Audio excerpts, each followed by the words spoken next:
नमस्कार दोस्तों, learning path channel पे आप सबका स्वागत है। मैं चंद्रकांत झा आप सबका हार्दिक अभिनंदन करता हूं। दोस्तों, आज हम देखेंगे भारतीय संविधान के विभिन्न स्रोत, यानी कि हमारे देश के संविधान में किन किन देशों के संविधान से मुख्य चीजों को, मुख्य विशेषताओं को शामिल किया गया है।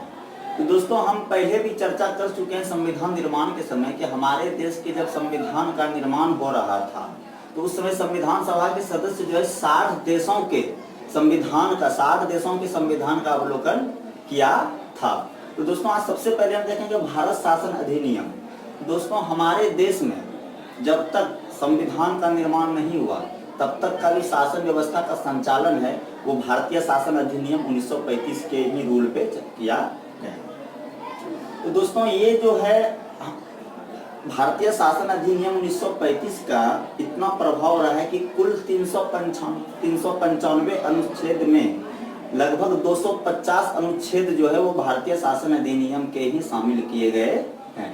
जिसमें मुख्य रूप से न्यायपालिका हो गया कि हमारे देश की न्यायपालिका कैसी होनी चाहिए, प्रशासनिक वितरण कि प्रशासन का जो विवरण किस प्रकार से किया गया है, लोक सेवा यानी UPSC union public service commission, आपातकाल के समय क्या क्या उपबंध होने चाहिए, कैग यानी कंट्रोलर ऑडिटर एंड जनरल, इसको नियंत्रक महालेखा परीक्षक कहा जाता है, जो कि हमारे संविधान के आर्टिकल 148 में है। ये एक तरह से केंद्र सरकार का यानी भारत सरकार का लेखा जोखा रखती है। उसके बाद है दोस्तों ब्रिटिश का संविधान। तो ब्रिटिश का संविधान जो है दोस्तों, ब्रिटेन जो कि हमारे देश पे 200 साल तक शासन किया, तो संविधान पे भी इसका प्रभाव व्यापक रूप से रहा है, जिसमें कि मुख्य रूप से संसदीय शासन यानी हमारे देश की जो संसदीय शासन की जो व्यवस्था है वो ब्रिटेन के संविधान से लिया गया।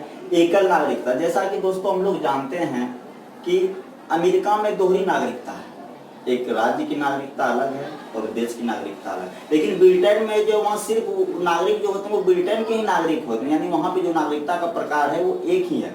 इसी तरह भारत में भी जो है नागरिकता वो एक ही है। यही कारण है कि हम लोग एक वोटर आई कार्ड पे, जिसमें कि भारत सरकार लिखा हुआ रहता है, उस पर पंचायत चुनाव से लेकर आम चुनाव तक में हम भाग लेते हैं, क्योंकि हम लोग सबसे पहले हम भारत के लोग हैं। प्रस्तावना का पहला वर्ड यही, ये है दोस्तों एकल नागरिकता।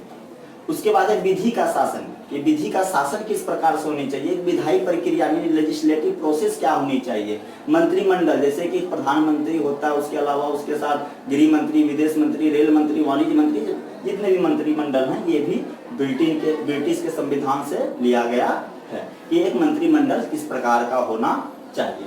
उसके अलावा संसदीय विशेषाधिकार, संसद को जो विशेष अधिकार प्राप्त है।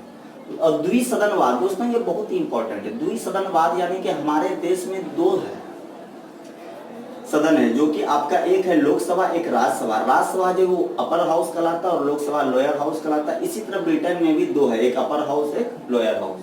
और हमारे देश में भी संसद को संसद ही कहा जाता है, ब्रिटेन में भी उसको पार्लियामेंट ही कहा जाता है, जिसका कि संसद का इंग्लिश पार्लियामेंट होता है।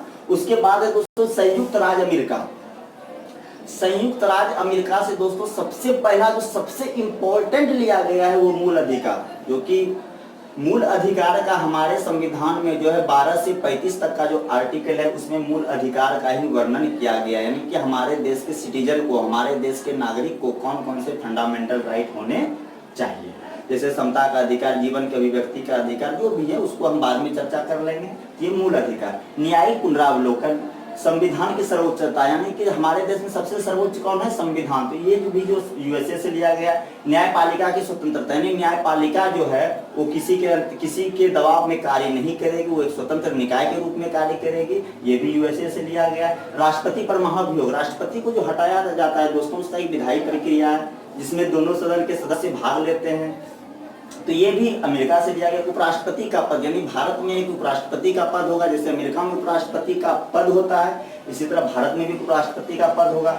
उच्चतम न्यायालय और उच्च न्यायालय के न्यायाधीशों को हटाया जाना, ये दोस्तों कहीं ना कहीं राष्ट्रपति पे जिस प्रकार महाभियोग के द्वारा हटाया था राष्ट्रपति को, उसी तरह सुप्रीम कोर्ट, हाई कोर्ट के भी जज को एक महाभियोग, जिसको इम्पीचमेंट कहा जाता है। महाभियोग का जो इसका जो मीनिंग होता है ये होता है इम्पीचमेंट। तो ये है दोस्तों यूएसए का। उसके बाद है आपका आयरलैंड का संविधान, एक राज्य के नीति निर्देशक तत्व।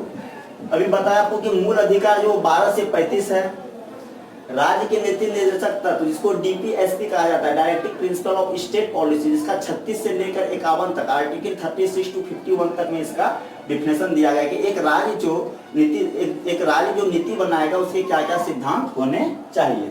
राष्ट्रपति का निर्वाचन, यानी कि हमारे यहाँ राष्ट्रपति का निर्वाचन दोस्तों एकल समानुपातिक प्रणाली के आधार पर होता है, ये भी आपका आयरलैंड से लिया गया है। और राज्यसभा में मनोनयन, हमारे देश में राज्यसभा जो कि उच्च सदन है उसमें 12 सदस्यों का मनोनयन किया जाता है, इसकी जो प्रक्रिया ये भी आयरलैंड के संविधान से लिया गया है।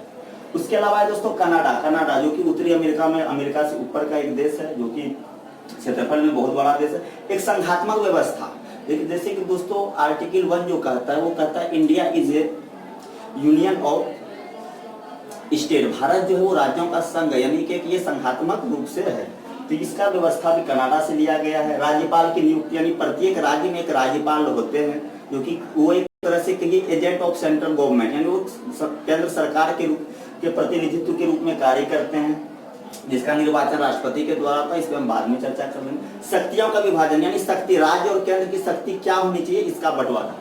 अवशिष्ट शक्तियां केंद्र के पास, अवशिष्ट शक्तियां वैसी शक्तियां जो कि अवशिष्ट, जो बची हुई शक्तियां हैं वो जो शक्तियां रहेगी, बची हुई शक्तियां यानी अवशिष्ट शक्तियां वो केंद्र सरकार के पास रहेगी। ये भी कनाडा से लिया गया। ऑस्ट्रेलिया संवर्ती सूची, दोस्तों 3 सूची होता है, एक केंद्र सूची, एक राज्य सूची, एक संवर्ती सूची। केंद्र सूची पे जो कि सिर्फ केंद्र ही उस पे नियम बनाती है, राज्य सूची पे राज्य नियम बनाते हैं, संवर्ती सूची पे दोनों नियम बनाती है। लेकिन राज्य को संवर्ती सूची में नियम वही बनाना होगा जो संविधान के अनुरूप हो।